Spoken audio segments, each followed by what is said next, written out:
friends, it is a mighty cold morning here in London, and I got up bright and early to head on over to Richmond to go to the archives.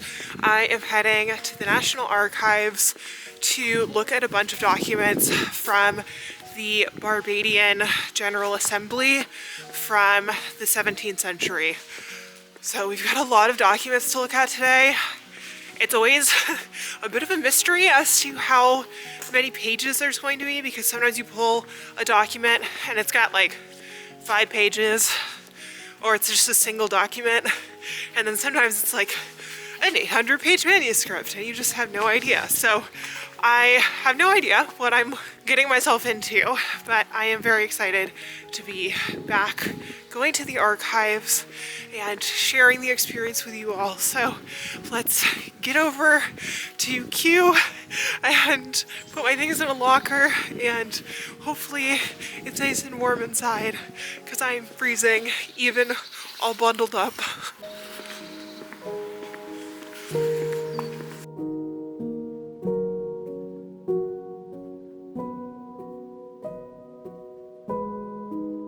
Every other time I've been here, it's been in autumn or in summer, and it is so cold today that there's actually a sheet of ice over the water in front of the archives.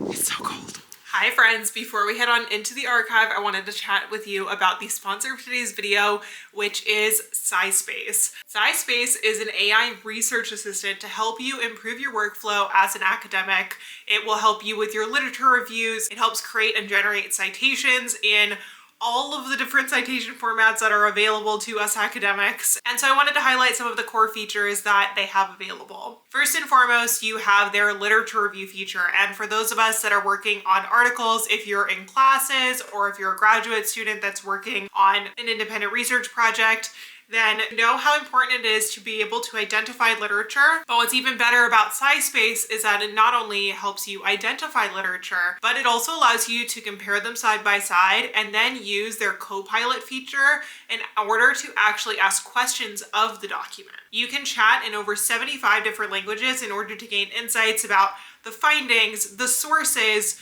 the literature or intervention, and I think this is just such a great way for you to engage with the literature as you're reading along. SciSpace also has the paraphrase feature, which allows you to take an excerpt from a piece of writing or from your own writing in order to then summarize and either improve the flow or improve the language used in order to help you better understand, or in order for you to improve your own writing. You can even use their Chrome extension in order to get real-time insights into the different literature that you're looking for. For me personally, the feature that I think is going to be the most revolutionary for your workflow, however, is that literature review feature.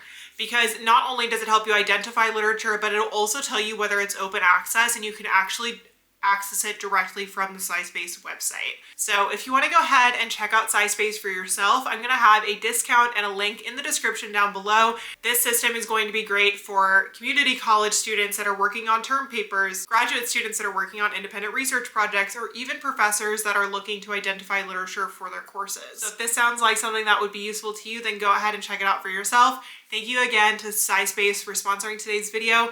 Now let's head on into the archives.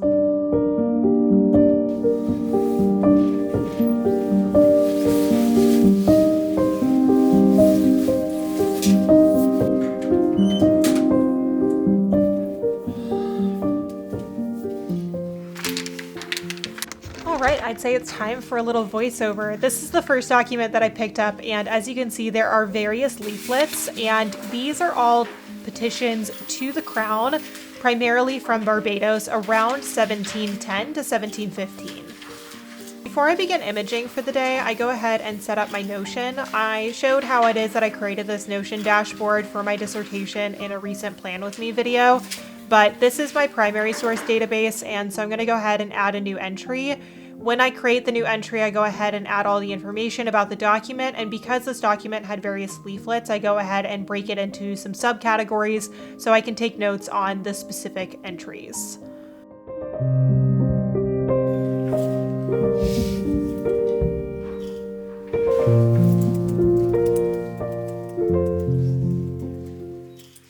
first thing that I begin to write down is actually the physical condition of the documents, and as you might have been able to see, there is a backing that has been added by the archivist in order to preserve the documents because they're quite tattered. And then the second step is to actually take images of each of the documents. I go ahead and start by taking an image of the actual call card so I can remember what the reference number was. Then I take an image of the entire document and then some detail shots depending on if there's any smudging or anything that I think might be difficult to read later on when I pull it into a transcribing software. One of my recent obsessions is actually the stamps that are left behind. So we can see these wax seals that have remained intact. And as I'm going through, I'm actually transcribing a bit of the documents as I'm going along. This is something that I have just started doing, and it is a lot easier when working with 18th century documents.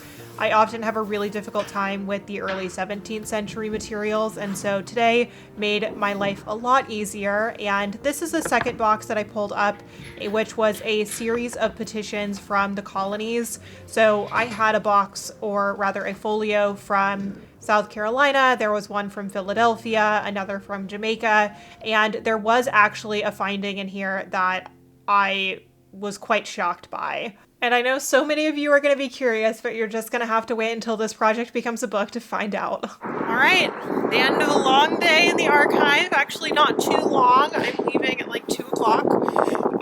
The third document that I pulled actually was just a single piece of paper. So I got my images, got my scans, and now I'm heading on home to do some transcribing. So I'm meeting with my advisor this afternoon so I can tell them a little bit about what I found. As I said, probably in the voiceover, there were a couple of things that I felt were useful. It wasn't as directly applicable as I would like, but that's kind of the process. It's just this strange trying to find a needle in a haystack process of elimination. I'm going through all of these petitions, and the petitions really don't come around until the early 18th century, and so I'm kind of working my way backward rather than forward, because one thing I'm trying to do is build my confidence with paleography, and all of the handwriting from today I can actually largely decipher, whereas the stuff I was trying to look at before I was just struggling so immensely with. So I'm very happy with the progress we made today. Glad I made it to the archive. I am freezing.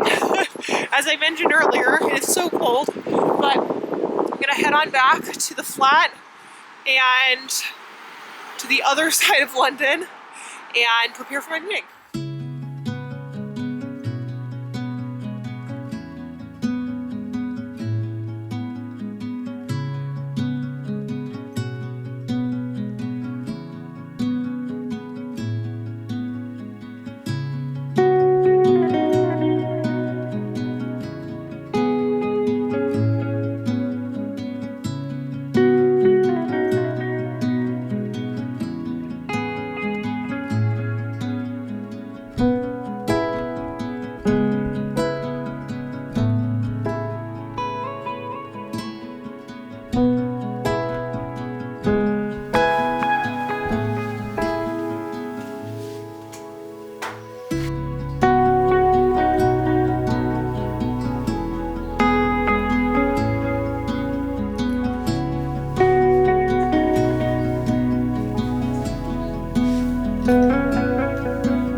Like 30 more minutes of work done when I got home and did some admin and then prepped for my meeting with my advisor, and I am just fried. So This is usually what happens when I get back from the archive. I'm just a little too tired to actually get much done. So I am just going to have a nice quiet hour on the couch before my meeting. I'm gonna do a little bit of reading. However, what I wanted to share with you is that I got something in the mail and I wanted to open it together. Okay, I'm so excited about this. I love their packaging so much. So it's, oh my God, I'm so excited. Okay, so this is my new work bag. It is from Kaelyn, which is a Parisian or a French brand. And I have been seeing this bag everywhere. And the reason I got it was as a little treat because I hit one of my goals, a major milestone for my content creation, and I hit 100,000 subscribers, and I wanted something that would be a good run into town with my computer or with my iPad and a book when I don't want to bring my backpack, because my backpack can be a bit cumbersome at times, and I wanted something that was like a little bit more stylish and also something that would still fit everything that I need. Okay, so it actually expands out because it's got these magnets on the side. So that was my little treat to myself for hitting 100,000 subscribers, and I love it. I can't wait to take photos of it, and I can't wait to use it when I go out into town and go to work at the library. But now it is time to do a little bit of reading. Lucy.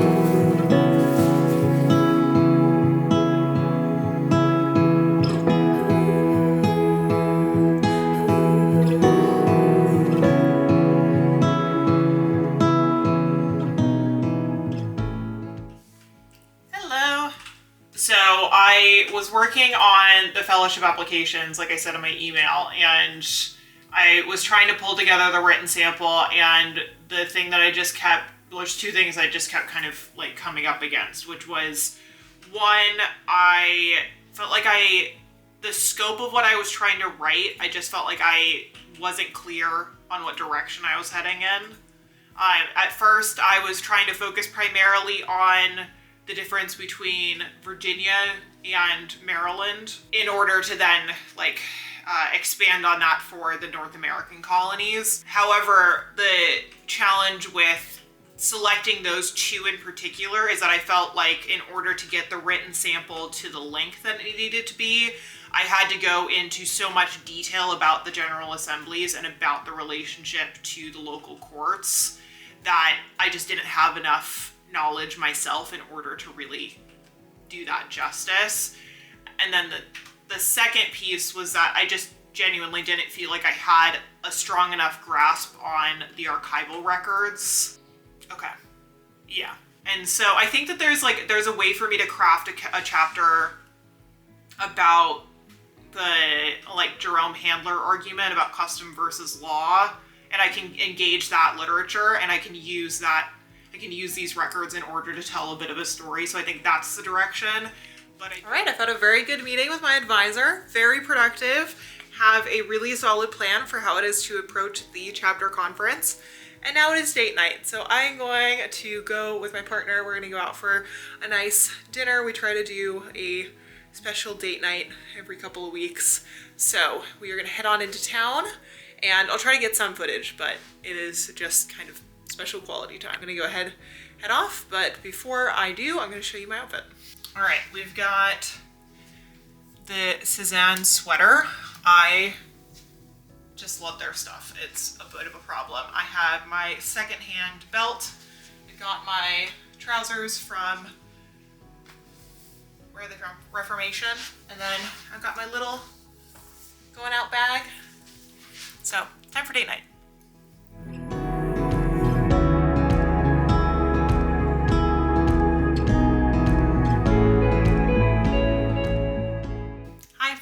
we have now made it to the end of today's video. I had such a wonderful time out with my partner for date night.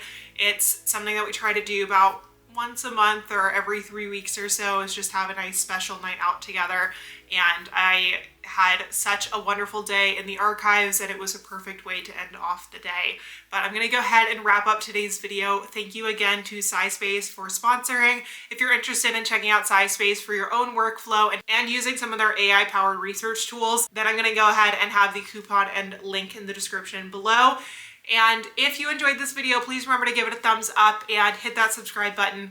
We have so many more videos of this Dissertation Diary series yet to come. And if there are any videos that you would like to see me create or any specific topics you'd like me to cover about the dissertation, then please go ahead and leave me a comment down below. I try to take all of your guys' feedback and then inject that into my content plan. So please let me know what it is that you think and would like to see. I would greatly appreciate it. And I will see you all in the next video.